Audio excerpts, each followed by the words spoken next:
இப்போ ஏஎல்பி அறிமுகப்படுத்தினதுக்கப்புறம் நீங்கள் ஆய்வுக்காகன்னு மற்ற ஜோதிட முறைகளை வந்து ட்ரை பண்ணி பார்த்துருக்கீங்களா சார்? பார்க்காம எப்படி இருப்போம் அப்படின்னா ரெண்டுக்கும் என்ன வித்தியாசம் அதுதான். இப்போ என்னன்னா, இப்போ எதுக்காக நான் முன்னாடியே சொல்லிட்டேன் அந்த விஷயத்த கூட.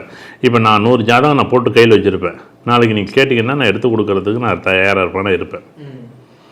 ஆனால் நான் திருப்பி நான் உங்கள்கிட்ட கேட்பேன், நீங்கள் 100 ஜாதகம் எனக்கு கொடுக்கணும், நான் உங்களுக்கு 100 ஜாதகம் கொடுக்கணும், நீங்கள் எனக்கு 100 ஜாதகம் கொடுங்க அப்படின்னா இது எதுக்கான ஆய்வு தளமாக இருக்கும்போது. ஏன்னா மக்கள் வந்து இப்போ நீங்கள் ஒரு ஜோதிடராக இருந்து நான் ஒரு ஜோதிடராக இருந்து நம்ம 2 பேரும் வாதம் பண்ணுறதால இங்கே ஒன்றும் நடக்க போகிறதில்ல.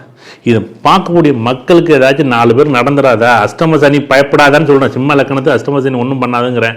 எனக்கு அஷ்டம சனி ஏம்மா 4 வருஷம் முன்னாடி மட்டும் நீ அப்படியே பலான்னு ஒரு யோகம் வந்து அப்படியே இப்போ பார்த்தீங்கன்னா இந்த ஏதோ ஒரு யூடியூப் சேனலில் தலைவர ரிஷபராசிக்கு 3 கோடி கொட்டுமா, எனக்கு எத்தனை ரிஷபராசிக்கு எத்தனை கோடி கட்டுச்சுன்னு தெரியல.